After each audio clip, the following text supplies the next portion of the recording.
Welcome to the first Women of the Book program. Our mission is to celebrate and encourage Christian and Jewish women whose lives seek to reflect the beauty and glory of our Creator through study and service. I will be hosting a series of 12 interviews with Jewish and Christian guests from all walks of life who will share their inspiring journeys and insights. Needless to say, the book is the scriptures that Jews and Christians share, the Bible. For Christians, we refer to part of our Bible as the Old Testament.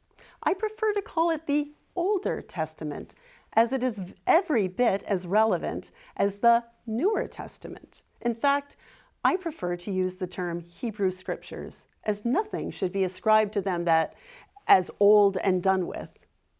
It is foundational to understanding the Newer Testament or Christian Scriptures. Of course, there are differences in our faiths, really significant differences.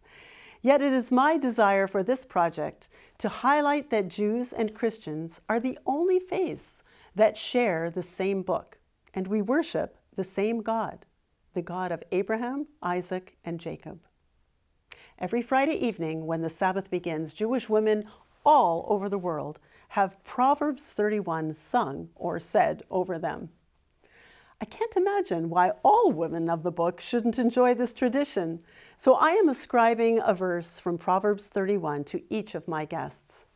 As Christians, we owe the Jewish people an immeasurable debt for preserving the Bible with such care and precision for millennia. 2 Timothy 3:16 states that all Scripture is inspired by God and useful for teaching, for reproof, for restoration, and for training in righteousness, so that the person belonging to God may be capable, fully equipped for every good deed.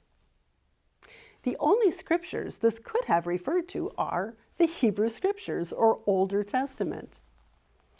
I'm saddened when I occasionally encounter Christians who consider Judaism to be just another pagan religion. Christians have so much to learn from the people who have loved, studied, and who seek to walk in obedience to the God we also love and serve.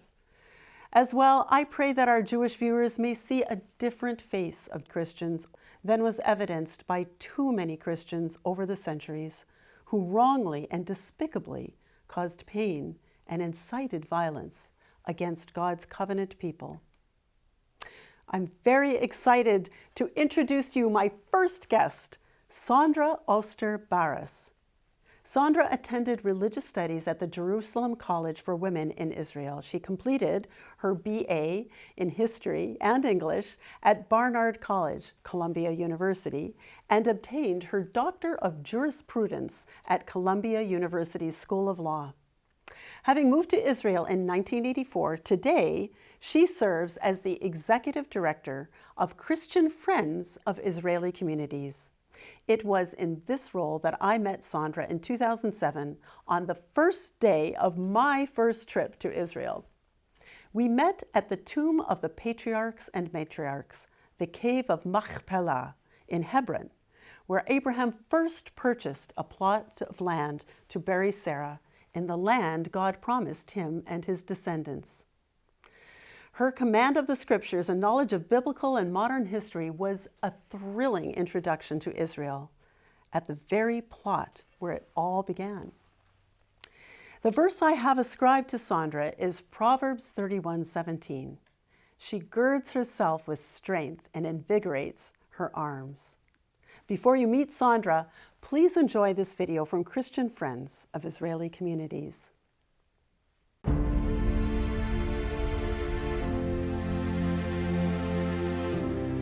After centuries of exile and dispersion, the people of Israel have returned to the biblical heartland, our ancestral homeland, just as God promised. Even if your outcasts are at the ends of the world, from there the Lord your God will gather you. He will bring you to the land that your fathers possessed, and you shall possess it.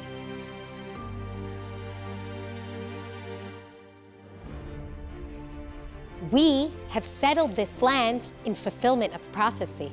but we are also building a good and kind society where we reach out to our neighbors, care for them, and comfort them. My wife and I were both Holocaust survivors, and we were married for 69 years. She passed away 3 years ago. I live alone. Losing a spouse is an earth-shattering experience for our seniors. Loneliness, depression, this is where we must step in. At the Seniors Club, they connect to people, they smile, they laugh, they come alive. A family in financial crisis is a family that cannot function. We help them find jobs and work with them to become better parents.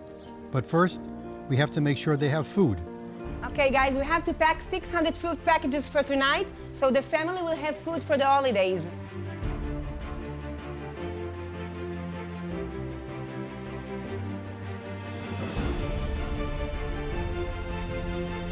And that's where CFOIC Heartland has made all the difference. We face so many levels of need. Teenagers at risk, children growing up in dysfunctional families, children with learning disabilities and ADD, and handicapped children. Early intervention is critical, but we're far from the urban centers where resources are plentiful. In Judea and Samaria, the community and the professionals work together, providing children with the care and the love they need. We enable these youngsters to become productive adults, contributing to Israel. I love it here. CFOIC has played a vital role in turning a dream of redemption into a reality. We are surrounded by hostile Arabs who attack us at every opportunity. The Israeli army has our backs, but they can't be everywhere at once. Volunteer rapid responders are filling in the gap, protecting the people of Judea and Samaria. What we need is cameras, drones, and communication devices. I have been attacked by terrorists. I've lost friends. Terrorists murdered 2 boys who were hiking in the valley below. But thanks to surveillance cameras donated by CFOIC, we will be able to stop the terror before it attacks us. Our Christian friends are literally saving lives. The restoration of our people and our land has brought ongoing challenges and risks. God has blessed our efforts, and so have you, our Christian friends. We are struggling to settle biblical Israel, to put down roots in our ancestral homeland.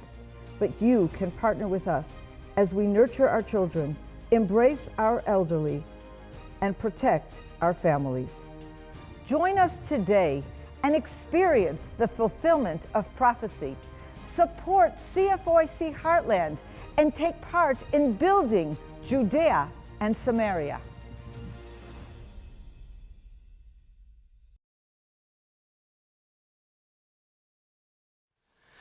Well, Sondra, thank you so much for being our first guest on the Women of the Book.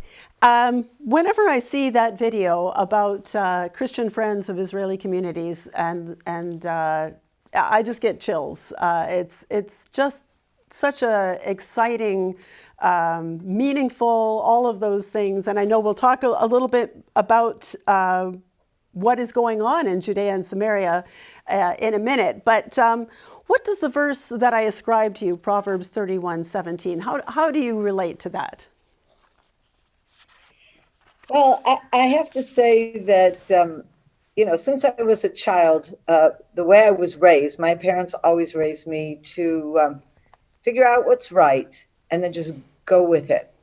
And I remember even as a child, they said, don't be a follower, be a leader. And they never meant that as go for politics or something like that. But basically, don't let what other people say affect what you know to be the right thing to do. And so very often I've been in a position where I've kind of bucked the tide, where I've done things a little differently that what may have been assumed or what most people I know are doing. And so in that sense, I would say probably I would need some kind of inner strength or some kind of strength of character or energy or whatever to do that, and to be able to say, yes, that's what I'm going to do, and I'm just going to do it.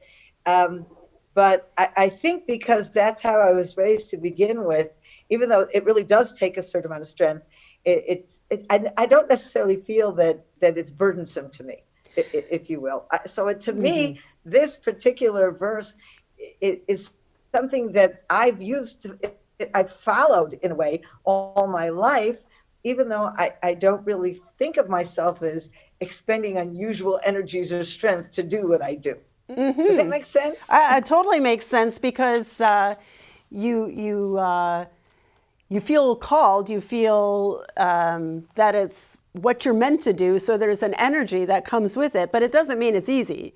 Doesn't mean that it doesn't cost you, some things, but it's a joy to do it because you're, that's the path that you have heard is the one that you're supposed to take, and you can do it boldly. So that's awesome.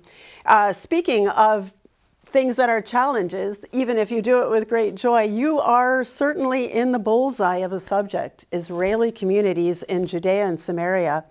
Many people would consider those communities, otherwise known as the West Bank, to be the obstacle of peace in the Middle East today, or even in the world. Some people think if only there weren't these communities, these Jewish communities in Judea and Samaria, there would be peace. Can you briefly discuss why you've given yourself to this very unpopular cause, including moving to one of these communities from the United States? Well, maybe it's because it's so unpopular that I have always felt driven to be part of this movement. I grew up in the United States, and I really, I had a good education. I went to law school. I was working in a very prestigious Wall Street law firm. So you could say that, my path was set for me, and it would have been very easy for me to just kind of follow that career path that everybody else in my law school class took. But for me, there was always something more important, and it was clear to me that I was going to move to Israel. Thank God my husband felt the same way. And I wanted to move to Israel because from the time I was a child studying the Bible, it was very clear to me that God had given this land to the Jewish people. And as I became more aware of what's happening in Israel and the return of the Jewish people to the land of Israel in modern times, it was clear to me that what was happening today is exactly what God promised would happen as he moved forward on the redemption of the nation. So I look at something like that and I said, my goodness, how can I not want to be part of this? And to me, it was so natural. It's part of Zionism. So I would say initially, when I first learned about these communities being established, and this goes back to my childhood, when it first began, in 1968, the first community was established in Hebron. And, to me, it was, of course, we come back to this area, of course we're going to live in Hebron. And then you suddenly realize that the people around the world think we belong there. And so then that gets my backup, because what do you mean we don't belong there? This is ours. And then it becomes a fight for something that is true and just. Then it becomes imperative for someone who believes that this is, in fact, our land to fight for it. And fighting for it means living there, means becoming part of the movement that will settle there. And that's just, from the beginning. When we moved to Israel in 1984, we immediately signed a contract to build a house in Samaria because that was the right thing to do. That is what was needed most at that time, to actually put down roots in this most important place. Yes, and I think one of the hardest narratives is that we encounter even as Christians who are Zionists and believe that Israel is the land God gave the Jewish people, is that we don't care about the other people. We don't mind if modern Israel does evil things in order to obtain, get back. And what is the truth is that's not true at all. Israel has done everything possible to include other people. It's not to be exclusively Jewish, but a Jewish homeland. And I'm going to put in a plug for my husband's Bridges for Peace seminar, The Case for Israel, A Justice Perspective, which really goes through the history of the land and helps dismantle the myths that the Jews are illegal occupiers of Israel, as you know, in particular, Judea and Samaria. And that is available on our website. Sondra, I remember you describing, pardon me, one of the women that really inspired you, one of the first women in a community who was an extremely accomplished woman, but she found that peeling potatoes in the land of the Bible was possibly the highest calling she could have. Tell us a little bit more about that. Okay, well, I mentioned that I was aware of what was going on in Israel with the settlement movement all the way from the beginning in 1968. And it's thanks to this woman. Her name is Hannah. She grew up in Cleveland. She's a few years older than me. And my mother was her English teacher in 12th grade. And also, we were in the same synagogue and our families were friends. And when she, after her first year in university, she decided to go to Hebrew University in Jerusalem as an exchange student. And while she was there, this was during the winter, spring, whatever, of 1968, a group came together to go and settle in Hebron. It began as an initiative of mostly students and a few others, rabbis, etc. They rented an Arab hotel in Hebron and went to celebrate the Passover holiday there. And shortly after Passover, there was a notice that she saw on the bulletin board asking for volunteers to go there. And she joined, and she was still in university, so she would take this old rickety bus in the afternoon after her classes, go to Hebron and volunteer. And she actually stayed there. She met her husband there. She got married there. It's a real story. But if you ask her, what did you do? You know, they were looking for volunteers. What were you doing? She was saying, well, I just felt like I peeled endless potatoes for all the people we were feeding there during that. So, you know, but her story is really quite exciting. You know, I remember so clearly my mother telling me that, you know, she had met this guy, she was getting married, and her parents were going to Israel. They still lived in Cleveland at the time. They were going to Israel for this wedding. And my mother saying, can you believe it? They're going to live in the police station. And that's really what was going on, because at that point, that the early Jewish community in Hebron was living in a military compound in Hebron. It was insane. And I heard that and I said, my gosh, that is real pioneering. That's what I want to do. I never lived in a police station, but it was like this model. It was something to follow. And you know. Yeah, and I think what you're saying about just the presence, the Jewish presence, you're not taking over other people's land, you're not kicking people out.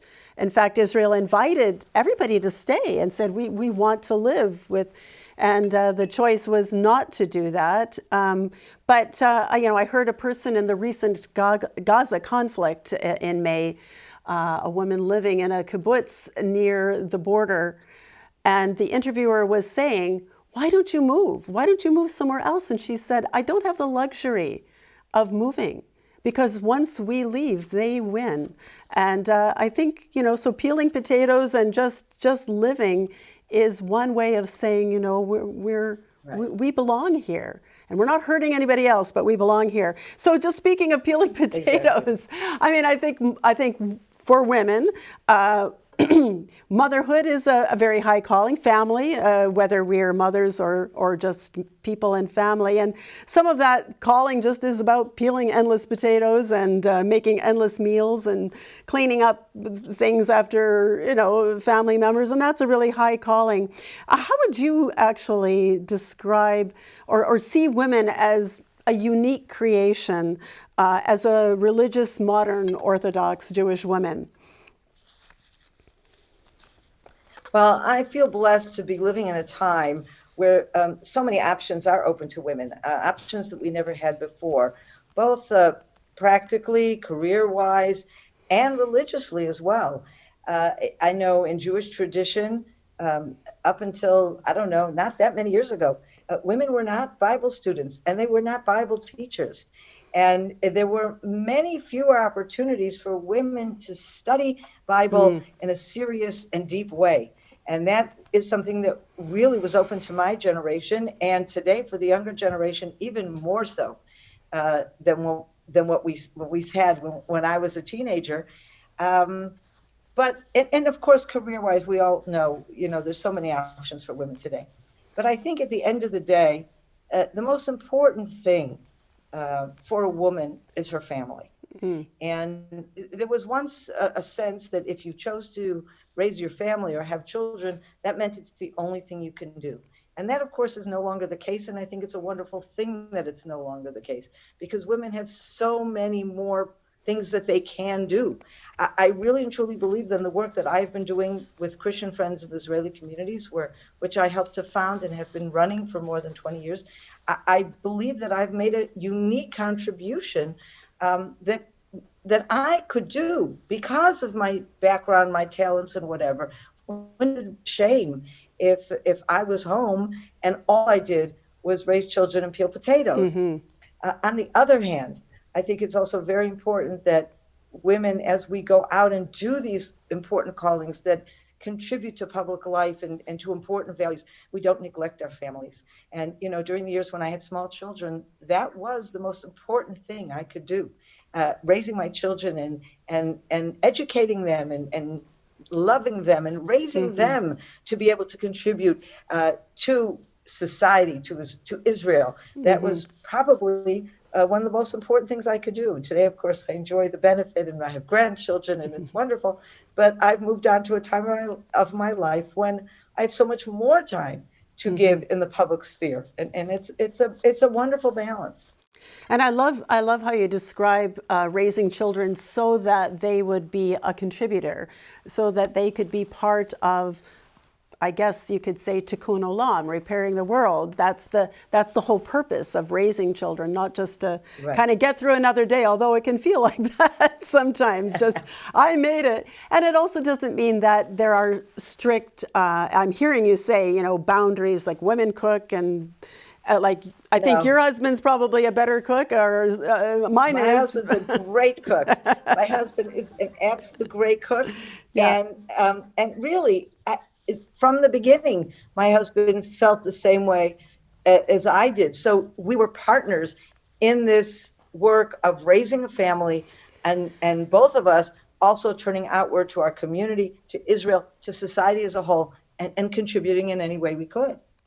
So your work with Christians, the world sees the communities, the Jewish communities in Judea and Samaria, and have opposition to that. But because of your work with Christians and encouraging Christians to support these communities, that's raised some eyebrows and some ripples in the Jewish community as well. I know it's a huge subject, but some people may not know what is the root cause of the concern about your work with Christians.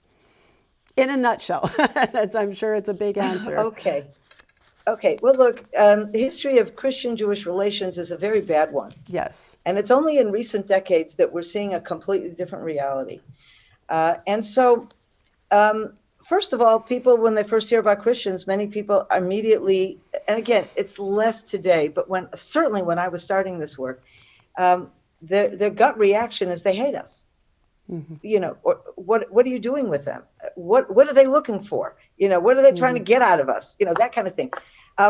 There was also, and this is probably the most important issue that is of concern. Christians are known for their incredible zeal to evangelize the world.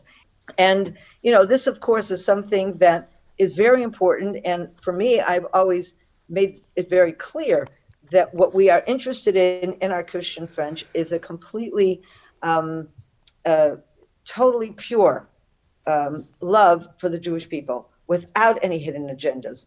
There was this fear. I must have people that said, oh, they're lying to you, okay? And you're going to see, we're going to have a Martin Luther effect.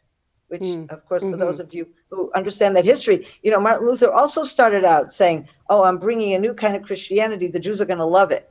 And then when we didn't, he became one of the worst anti-Semites in history. In fact, his anti-Semitism is something that Hitler drew upon in creating his own Nazi ideology. So this, of course, is the fear. What's really going on here? And I have to say that I think we do have to be careful. And, part of the work of Bridges for Peace is educating Christians because, as you know, we don't know our history.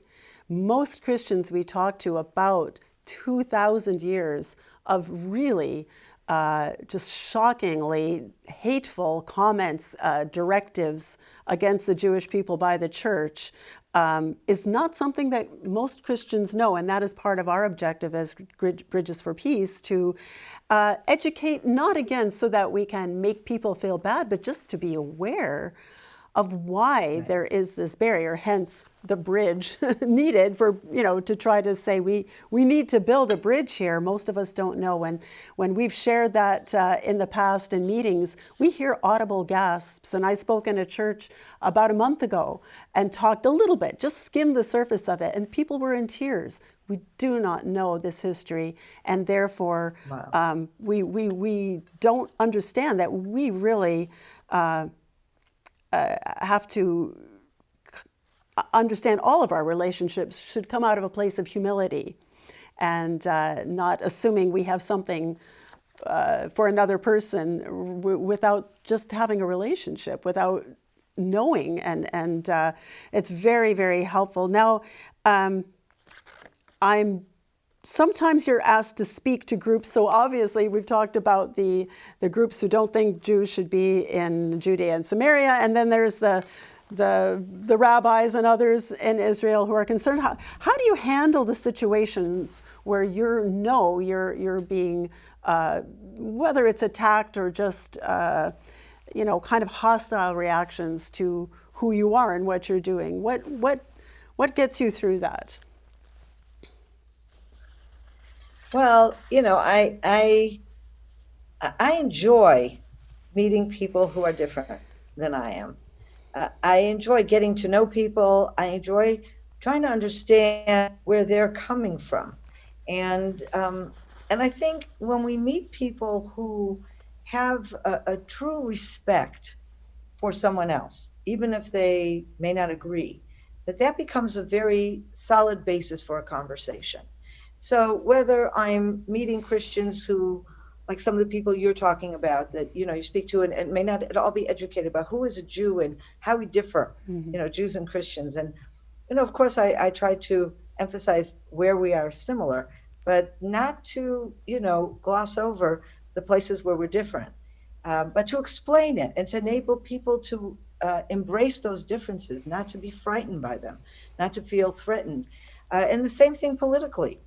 When I encounter people who think that my presence in Judea and Samaria is wrong, I try to go through the different things that we may have in common.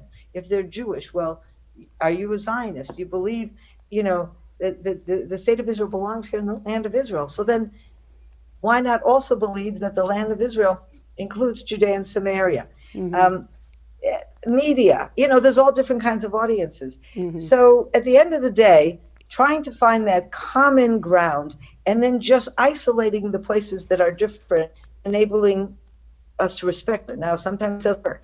Sometimes you're dealing with somebody who really doesn't respect you. And then, if we go back to that original verse from Proverbs 31, you just have to have the strength and the energy to say, no, this is not appropriate.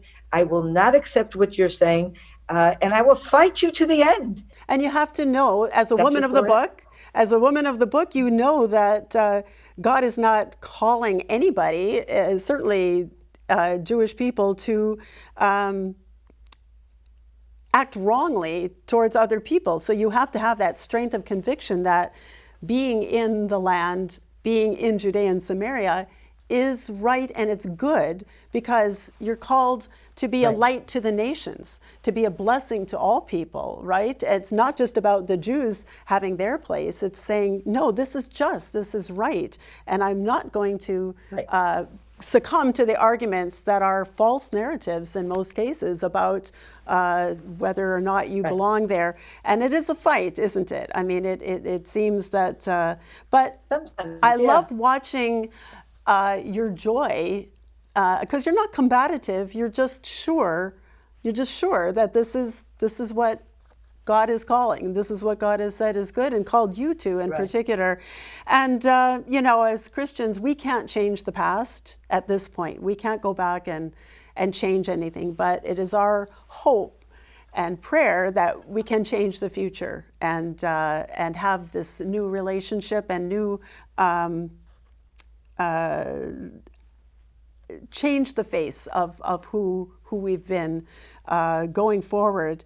And that's of course, as you know, because you work with Bridges for Peace, that's our calling, is to change that face. Thank you for watching this episode of Women of the Book. To find out more about our guest or the ministry of Bridges for Peace, please follow these links or visit our website at bridgesforpeace.com.